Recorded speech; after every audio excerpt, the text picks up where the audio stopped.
Dumelang, le bone Umteni e buile. Ya, basadi re a kgotlelela banna.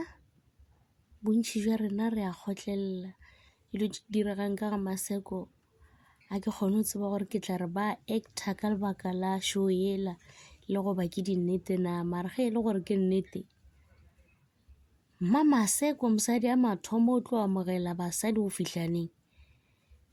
Ke sethembu sa go ba le basadi ba 100 go ba jwang. O rile a fihla ka a hwetša kgarebe msa ke mosadi ya Maseko o momsa. Maseko yena o phela e ba le ngwanyana o momsa o phela a tsena. Ebile wa mmotša gore yena o na le ngwana 4 months. Maseko gore wena kgalela o bole kae. Kgale monna le mosadi a ba dule fase ba boledišana.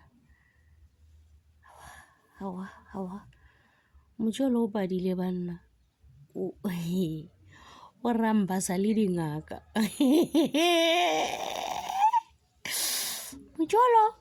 Motšolo ke pandemic, motšolo ke chakalaka wankwa. Ha o nyako tseba gore o mang, ha o nyako tseba gore o pastor, o mma mosebeletsi, o ngaka, ke re bona wa go